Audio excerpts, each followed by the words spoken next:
J'ai eu une saison dans ma vie où je traversais beaucoup d'épreuves.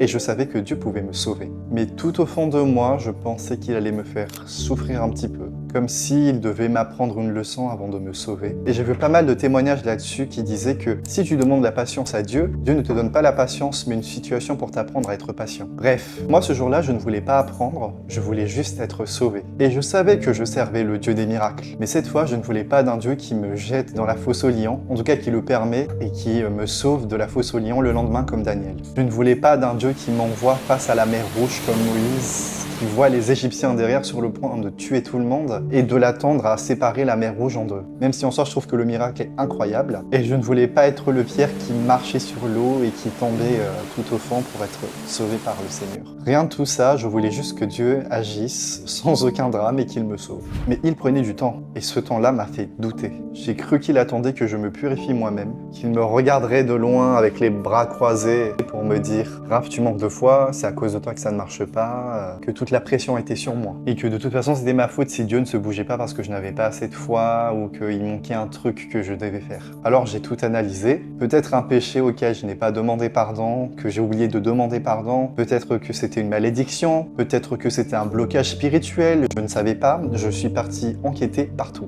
pour trouver une réponse. Mais la vérité est que quand je lisais ma Bible, tout était clair et net. Ce n'était pas à propos de tout ce que j'ai mentionné auparavant. La Bible est très claire. Il n'y a donc maintenant aucune condamnation pour ceux qui sont en Christ. Donc si je n'étais pas condamné et que j'étais juste devant Dieu seulement à cause de ce que Jésus-Christ a fait, ce n'était pas un blocage. C'était ma parole du moment. Et puis un jour, mon père m'a dit « Raph, Jésus t'aime beaucoup trop pour jouer avec ta vie, donc ne t'inquiète pas. » Et quand j'ai entendu ça, j'ai eu la paix. Comme si ces mots étaient suffisants pour éteindre tout le brouhaha que j'avais autour de moi. Et ce jour-là, j'ai réellement compris que Dieu n'avait aucun plaisir à me tester. Jésus n'a aucun plaisir à me voir souffrir. Et il ne me faisait pas attendre pour m'éduquer, mais parce qu'il travaillait déjà et dans l'invisible. Et le jour où il a agi, parce que ce n'est pas arrivé tout de suite, ça a pris du temps, tout s'est réglé comme si de rien n'était. Je n'avais pas eu besoin de combattre, de chasser, j'avais juste besoin de comprendre à quel point il m'aimait. Et cette fois, pas de scénario catastrophique, je ne suis pas passé par le pire, gloire à Dieu, pas de drame, juste la délivrance. À celui qui peut faire, par la puissance qui agit en nous, infiniment au-delà de tout ce que nous demandons ou pensons. Jésus n'a jamais joué avec ma vie, il a été là, tout au long. Et pendant toute cette période, même si c'était très difficile, je n'ai manqué de rien du tout. Alors si tu traverses quelque chose aujourd'hui, retiens ça. Dieu n'est pas là-haut à t'observer échouer. Il n'attend pas ton effondrement pour te dire « je te l'avais dit », il t'aime beaucoup trop pour ça. Il est en train de te guider doucement, à sa façon, mais une façon qui, toi, te permet de comprendre les situations et de comprendre son cœur. C'est lui qui dit « je t'instruirai et te montrerai la voie que tu dois suivre, j'aurai le regard sur toi ». Et aujourd'hui, je réalise que tout ce qu'il a laissé arriver, ce n'était pas pour me briser, c'était pour me révéler son cœur.